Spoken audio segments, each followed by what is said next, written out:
Good morning, everyone. In the words of the inimitable John Cleese of Monty Python, and now for something completely different. So the holographic properties of water. Before I begin, I'd just like to say a big thank you to Vladimir Voykov and to Rupert Sheldrake, who both proposed me. And of course, very big thank you to Gerald Pollack for sending me a kind invitation. So let me begin by just explaining a little bit about the Cymoscope instrument that I developed and over a number of years, just so you get a feel for how it functions and what these various aspects are. So I think you can see quite clearly in the center here that we have what looks like a petri dish.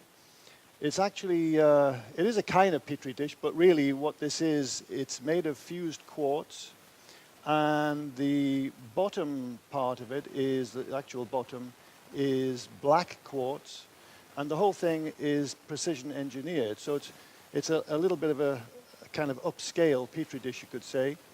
And from the center axis of that small, what we call the visualizing cell, from the center axis is a piston. That piston goes down to a voice coil motor. And then obviously we put some form of liquid in the visualizing cell in order to make sound visible. So the essential aspect of this instrument is that it makes sound visible. It does so by imprinting the sonic periodicities onto the surface and subsurface of water, thereby essentially making them visible. And what you've really done is you've transcribed the sonic periodicities into water wavelet periodicities.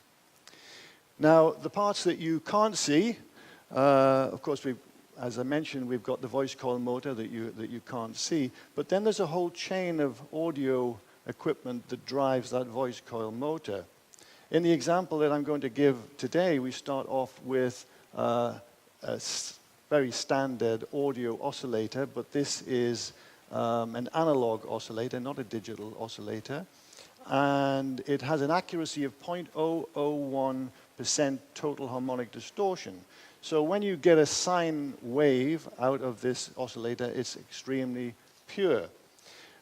From there, we go through a series of other signal processing techniques. We have, for example, a compressor limiter, which just controls the dynamics of the signal. We also have, obviously, an amplifier. But the other key component that we have in the signal path is a 30-band Clark-Technic graphic equalizer. And the purpose of the graphic equalizer is this.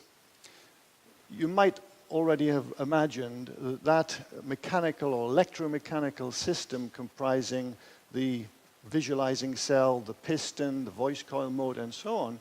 All of those components combined have a series of natural resonances. First of all, we identify those resonances, and it's a simple process. You use in this case, we used a B&K accelerometer system. It's a tiny, tiny little, one of the world's smallest accelerometers, so it has hardly any mass. You apply that into the center of the visualizing cell, and then you run a sweep, a frequency sweep, through the bandwidth that the cell is going to be used for. And then, of course, what you see on the resulting frequency sweep is a number of peaks and troughs. So the peaks are obviously the resonance peaks of that particular electromechanical system.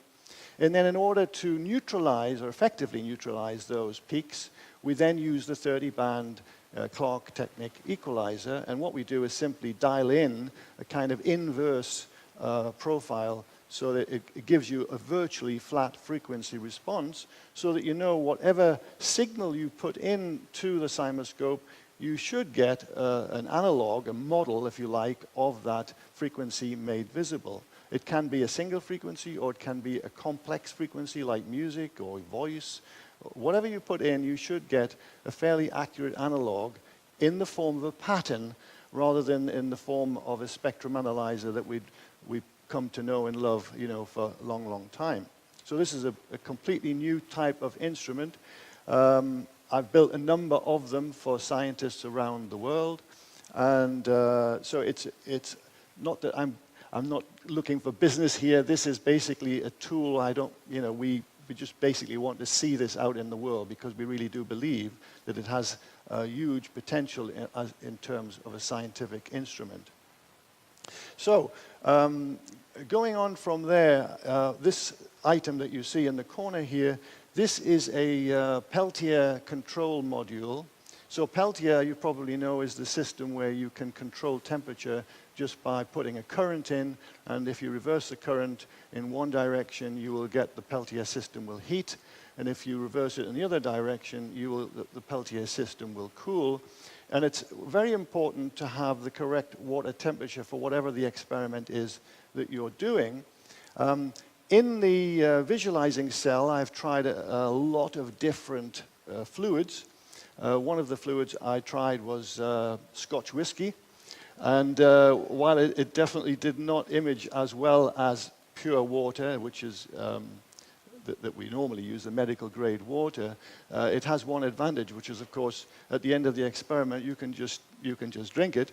But anyway, we have found that that pure water is really the very, very best at providing beautiful imagery. So I think that's the essence of the instrument. I don't want to belabor it because we've got a lot of material to cover here. But I do want to mention a few of my scientific heroes. There's been quite a lot of talk about scientific heroes at this wonderful conference. And some of mine that relate directly to this work. Then we move forward to perhaps my greatest hero, Michael Faraday. And Michael Faraday in 1832 did some experiments he called crispation experiments.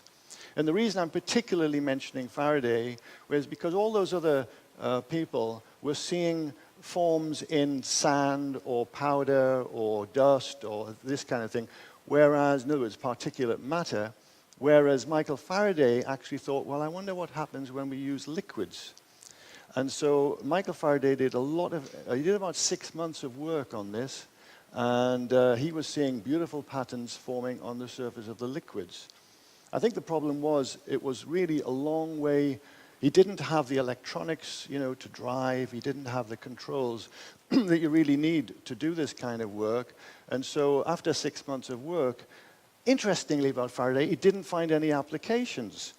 And, Faraday was a little bit like me in the sense that I love applications to come from science. And so it was interesting that he didn't find any. But I think it's because he just didn't have the tools at his disposal in that era. Anyway, I put this little note in, as you can see, current hydrodynamic or hydromechanics, as it's sometimes called, theory includes non-linear standing waves, which are nowadays in scientific speak called Faraday waves. But also in the modern vernacular, this is the science of cymatics, or let's say it's an emergent science because it's still coming. I love this quote by Louis de Broglie. The actual state of our knowledge is always provisional, and there must be, beyond what is actually known, immense new regions to discover. Well, we can certainly say that in the case of cymatics, that is absolutely true. I'll just take a drink of water. Moving on from there, this is also related to de Broglie. Cymatic phenomena in which fluid particles act in a wave-like manner can be considered a class of matter waves, sometimes referred to as de Broglie waves, which are a central part of the theory of quantum mechanics, being an example of the wave-particle duality. So if you think of it, every single molecule within that area of water is, essentially the particle, and yet it's moving in a wave-like manner.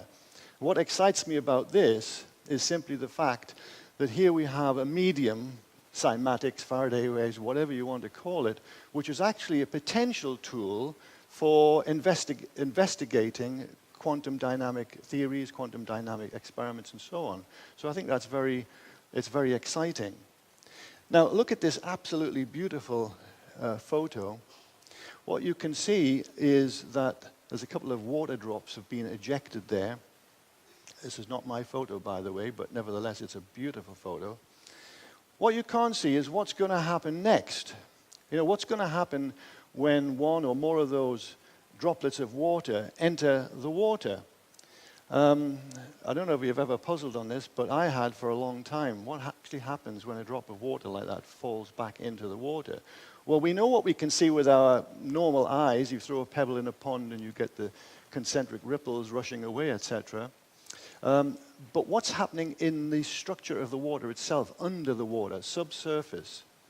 Well, it wasn't until a couple of years ago, about 3 years ago actually it was now, that we did some work with a group of scientists called Merion, the Merion group of scientists. And the result of this work, after about a year's worth of work, so it was published in 2012, I think it was actually, was a 500-page textbook called the Merion Matrix. I highly recommend it to you. It's a superb textbook, and my lovely wife, Annalise, edited a large part of it, put it into language which hopefully is nice and clear. And a large part of this book, the Merion Principle, if you haven't heard of it, concerns a number. It's a 33-digit number. Starts with 797 and goes on many, many digits. The belief is of this group of scientists that it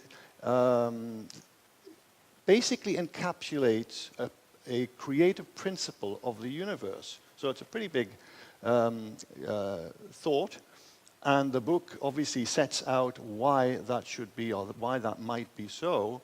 And the work that I did in contributing to that book, I contributed a chapter on cymatics, but I also did a lot of experiments with this group of scientists, and this was one of them. Now what you see here is a kind of, you could call it a metal petri dish. You probably can't see it on that screen, but if you look at the monitors, you'll see it a little bit better because it's not terribly bright. But you see a water droplet that's being ejected from the water. This is running at 7.97 hertz again.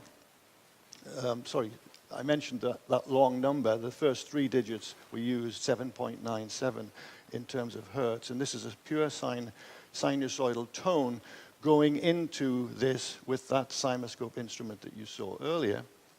So what happens when that water droplet re-enters the water is that it's a percussive action, of course. So it enters the water with some force, and it creates a pressure wave in the water. And the result is a torus, as you can see, a toroidal feature, which you might have expected, thinking, well, okay, you've got a percussive drop of water hitting the surface of the water, going slightly under the surface and creating a pressure wave. So you could think that that is the case, and there is some validity to that thought, of course. But then you would think, well, I know what happens next. That torus shape is going to rapidly expand away from the site of this percussion. But in fact, it doesn't. I could have put the video in, but for lack of time, we haven't done that. But if you actually look at the video of this is just one frame from the video, you will see that that torus actually sits there quite nicely during, as long as you leave that 7.97 hertz going in, there's the torus standing before you. Now, admittedly, in this case, the drop of water is going plip, plop, plip, plop, plip, plop. It's coming in and out of the water. So, you know, you've got a mechanism there where you can kind of think, yes, we know why that torus is there. But in fact, there is something else at work here. If you were to put that drop into open water, of course, when you did that, there would be a torus under the water, theoretically, and it would expand away, just like we think.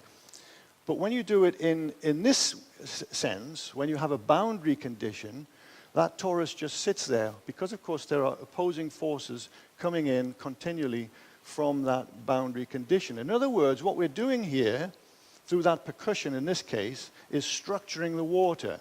And what we're actually doing is we are creating compression areas in the water that have a different refractive index to the normal body of water around it. And therefore, if we have a light source above, I should have pointed that out on that earlier photograph of the cymoscope, we have a circular light ring sending light down on axis into the water. If you have that situation, then the light will obviously reflect off that different refractive index and allow you to see that with your naked eye or photograph it with a camera, which is obviously what we've done here.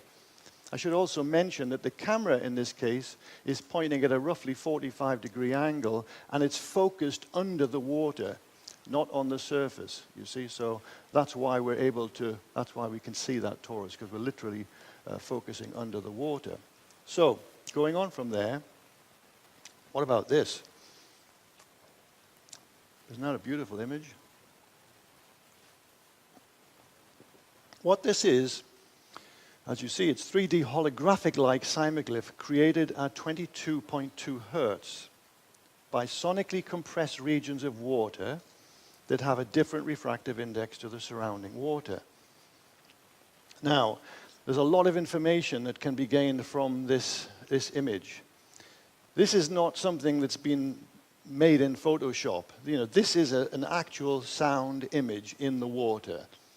You can't see the boundary condition because it was removed. That part was removed photographically, but there's been no retouching absolutely of that image. That is a real image of sound in water. Because it's a 22.2 hertz frequency, and because it's coming from an analog oscillator that has this very, very low distortion, we can draw certain conclusions. Let's imagine, if you will, that we can zoom in on one water molecule in any part of that beautiful, what we call a cymoglyph, you know, the word that we've created to say effectively sound image. If we could zoom in on any one molecule, what you would have to find is that molecule is vibrating at 22.2 hertz, obviously. And if you went anywhere else on that image and they zoomed in, you would find the same thing. Well, what does that mean? And yet we've got all this structure, this beautiful structure, you see?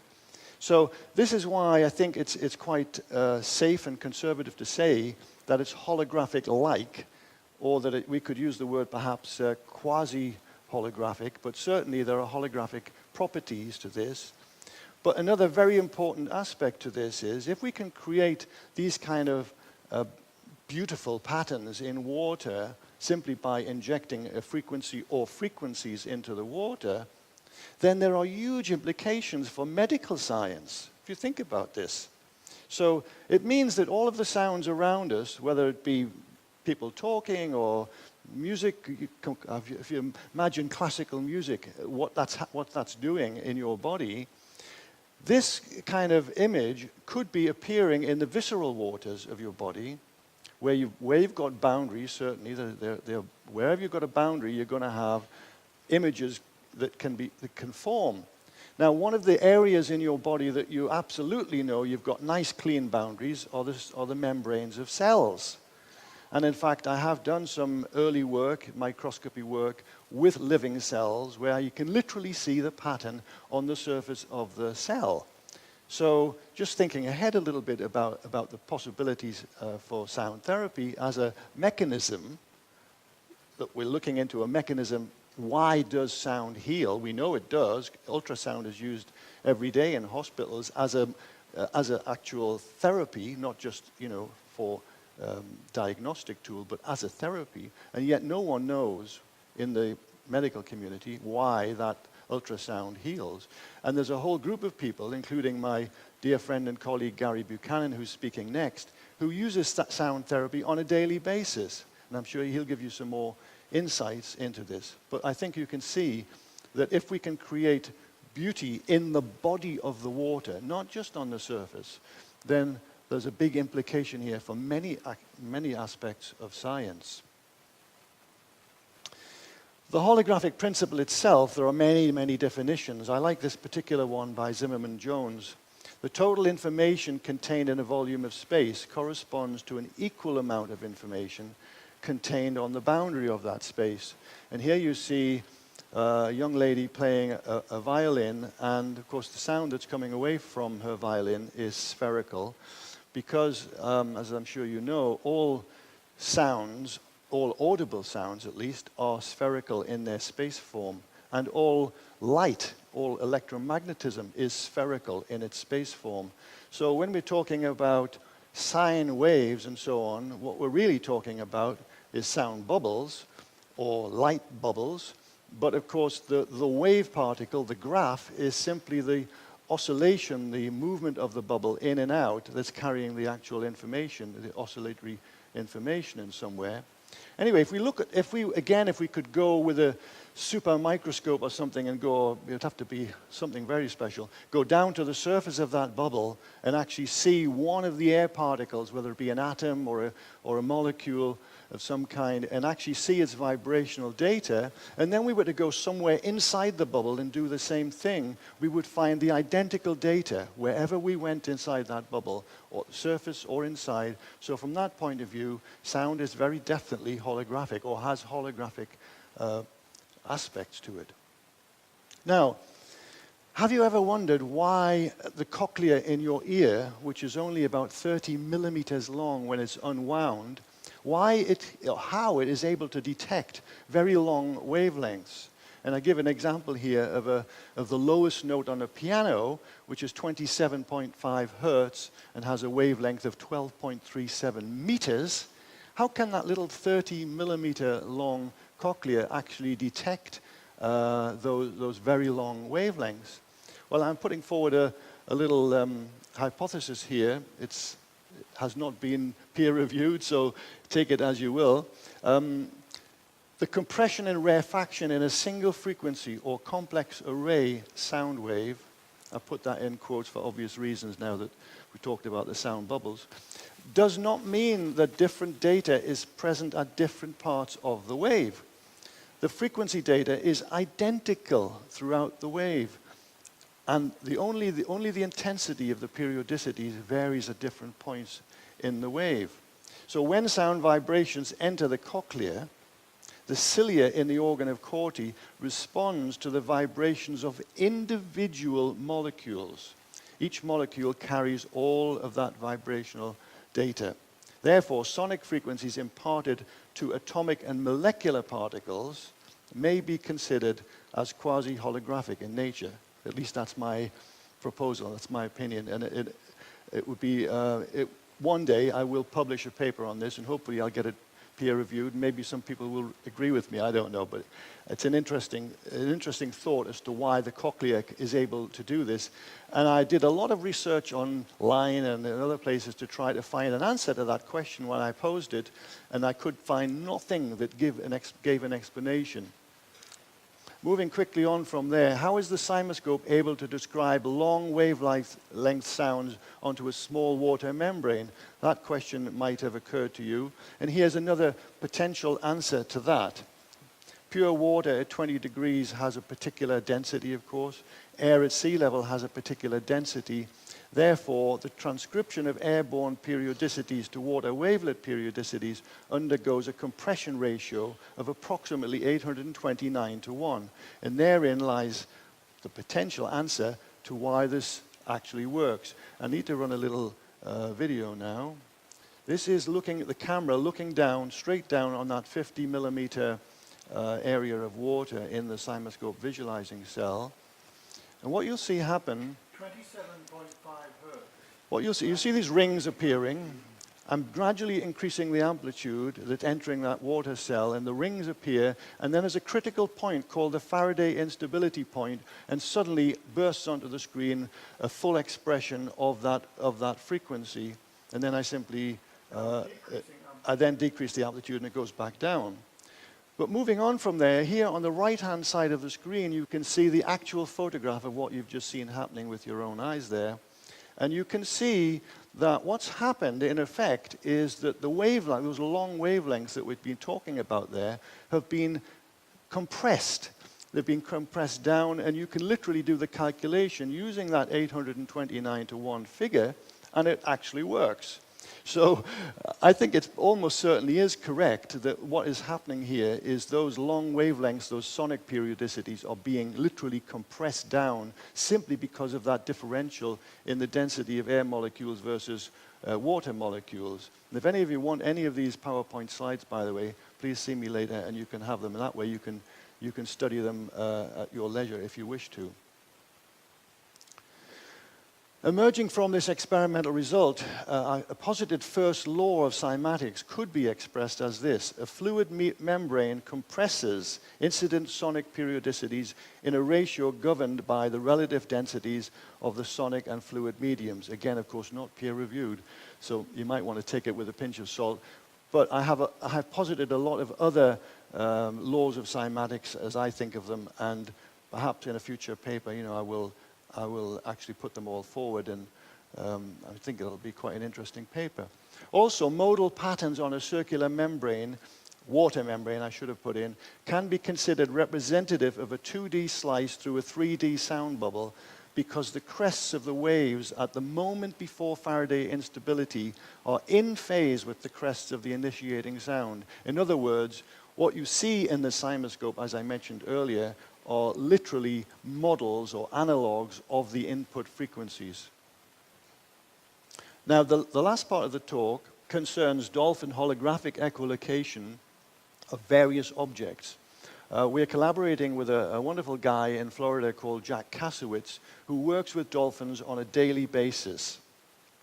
Jack had this idea, I think it was 2011 originally when we first did this work, to task a dolphin to use its echolocation beam on a number of submerged objects. So he had 8 objects in the water. There was the flower pot that you see here, there was a plastic cross, there was a plastic duck, a square, a cube, a ball, and so on, other different objects.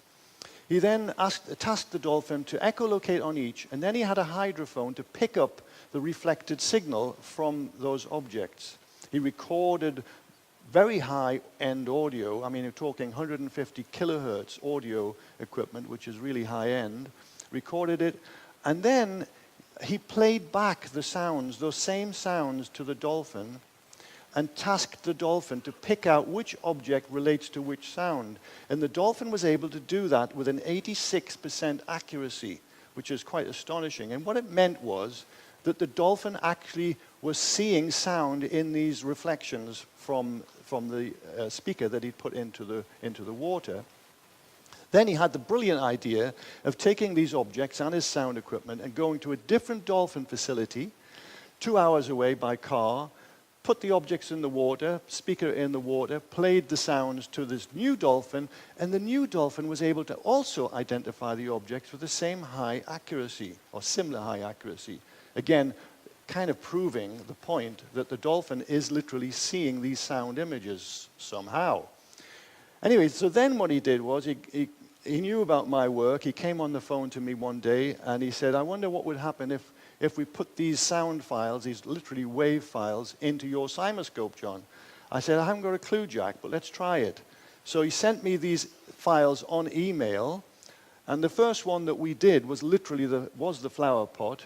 I put the flower pot sound file into the cymoscope, and I saw the flower pot. And I was absolutely flabbergasted. How could this possibly be? You can even see the hand that's holding the flower pot in the water, you see? So it's an astonishing thing. I mean, we obviously haven't got much time here to go into it in depth. There's a bigger image of that flower pot and the hand.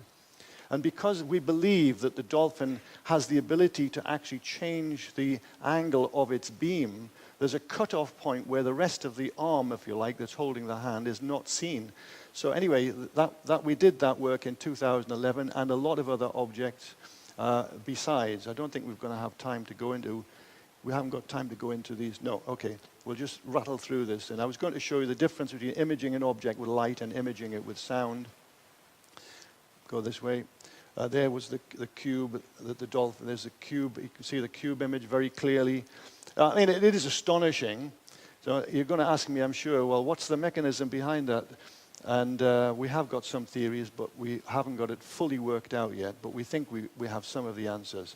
This is the big thing that happened quite recently, a few months ago, that Jack had this, again, wonderful idea. Let's put a whole man in the water. And what he wanted to do was to task the dolphin to come up to the man and literally echolocate on his face. He said, John, I think you might find there's a face in this file. Well, we put the file into the cymoscope, and lo and behold, we didn't see a face. What we saw was a whole man. So you can see the man on the left there, and then on the right-hand side, there's a computer-enhanced version of that same image. Again, we were flabbergasted because I really didn't think that would be possible. And I got on the phone to Jack and said, Jack, you said there would be a face. There was no face. There was the whole man. He said, oh, John. Anyway, I'm not going to try and do his accent, but he basically was very excited, as we were. What had happened was, as the dolphin was swimming in towards Jim, submerged Jim, it obviously took a snapshot at that moment as he was approaching the full man, as it were, and therefore we got the full image of Jim. And later, Jack was able to turn that file into a 3D plastic print of Jim under the water. So that was fun. But what this all proves, if I can just quickly conclude, it proves that the dolphin is actually seeing with sound, because clearly the earlier experiments had shown that. And now we're actually seeing, it means that the reflections from these objects, the dolphin echolocation reflections, are carrying data that can literally be turned back into images. The dolphin does it, obviously, and now we are doing it with the cymoscope, even though we don't understand the mechanism fully yet, but clearly there is a mechanism, and it's exciting, and it's something that we will be exploring in the future. So there was a video there of that thing happening, but we can't show that. So I'll just end now, because we did have some theories about how that might all work. There's a paper being published, a phenomenon discovered while imaging dolphin echolocation sound is in the Journal of Marine Science. If any of you want it, just ask me. And that's it. Thank you very much indeed.